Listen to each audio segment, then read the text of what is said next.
रूस के विरुद्ध युद्ध अभ्यास, G20 के बाद महाविनाश। क्या चंद दिनों बाद यही होने वाला है? क्या G20 शिखर सम्मेलन में महायुद्ध के मसौदे पर मुहर लगने वाली है? क्या युद्ध को लेकर जो जानकारियां सामने आ रही हैं उसमें रूस पर बहुत बड़ा और घातक प्रहार होने वाला है? अमेरिका और उसके समर्थक देश जो कुछ कर रहे हैं वो इसी का ऐलान कर रहा है। अमेरिका सिर्फ प्लान ही नहीं बना रहा बल्कि अपने सहयोगी देशों के साथ रूस पर सबसे बड़े अटैक की वॉर प्रैक्टिस भी कर रहा है। तो 16 नवंबर के बाद कैसी महातबाही होने वाली है, उसकी एक्सक्लूसिव रिपोर्ट यहां देखिए। सबसे बड़े विस्फोट का ऐलान हो चुका है।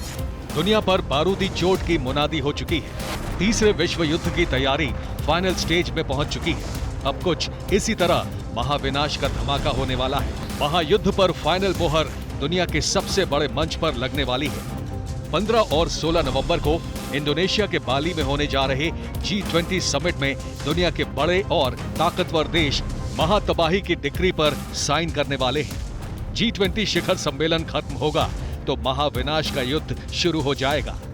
विश्व युद्ध में एक साथ कई प्लेयर कूद पड़ेंगे, लेकिन 2 प्लेयर मेन रोल में होंगे, रूस और अमेरिका। बाकी देश इन दोनों खेमों में बंटकर एक दूसरे को खत्म करेंगे। फिर वो होगा जो नहीं होना चाहिए। G20 समिट में रूस पर महा अटैक का प्लान तैयार होगा। बड़े देश इसे हरी झंडी देने वाले हैं।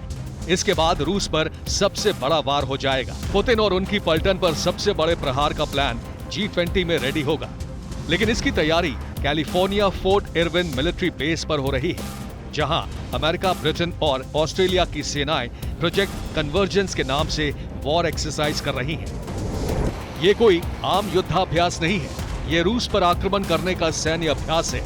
ये दुनिया की पहली ऐसी वॉर ड्रिल है जो किसी विशेष देश यानी रूस पर हमला करने के लिए की जा रही है, जिसमें अमेरिका, ब्रिटेन और ऑस्ट्रेलिया के 4,500 सैनिक हिस्सा ले रहे हैं। ये तैयारी रूस के उस हमले को रोकने की है जो पुतिन यूरोप में करने वाले हैं। अगर रूसी फौज यूरोप में अटैक करती है तो उसे कैसे रोका जाएगा? पुतिन की पलटन को कैसे परास्त किया जाएगा? ये उसी का ट्रायल है। कंबोडिया में आसियान समिट चल रहा है। 15 नवंबर से बाली में G20 शिखर सम्मेलन होने जा रहा है, लेकिन उससे पहले ही रूस पर हमले का अभ्यास हो रहा है। संदेश साफ है कि अमेरिका और उसके सहयोगी देश रूस के खिलाफ महायुद्ध के महासमर में कूदने वाले हैं। यूक्रेन युद्ध को लेकर रूस को छोड़ दिया जाए या मार दिया जाए, अमेरिकी सरकार और मिलिट्री में इस बात को लेकर अलग अलग राय है। हालांकि अमेरिका के रक्षा मंत्रालय यानी पेंटागन और आर्मी चाहती है कि रूस और यूक्रेन के बीच चल रहे युद्ध को बातचीत के जरिए ही सुलझाया जाए। लेकिन बाइडेन प्रशासन अमेरिकी रक्षा मंत्रालय से सहमत नहीं है। वो यूक्रेन को लगातार सैन्य मदद मुहैया करवाकर बारूदी जंग भड़काने का काम कर रहा है। इन सब के बीच बाली में G20 समिट हो रही है। इसमें सभी बड़े और ताकतवर देशों के राष्ट्राध्यक्ष मौजूद रहेंगे, लेकिन पुतिन नहीं रहेंगे। G20 का मुख्य एजेंडा ही है यूक्रेन युद्ध। इसे लेकर शिखर सम्मेलन में जबरदस्त खेमेबंदी होने वाली है। अमेरिका अपना खेमा तैयार कर रहा है तो रूस अपना। लेकिन G20 में अमेरिका का खेमा सबसे बड़ा और ताकतवर है। उसके साथ G20 के 90% देश हैं, जबकि रूस के साथ सिर्फ चीन खड़ा नजर आ रहा है। हालांकि पुतिन G20 से बाहर के देशों को जोड़कर अपना बेड़ा तैयार कर रहे हैं।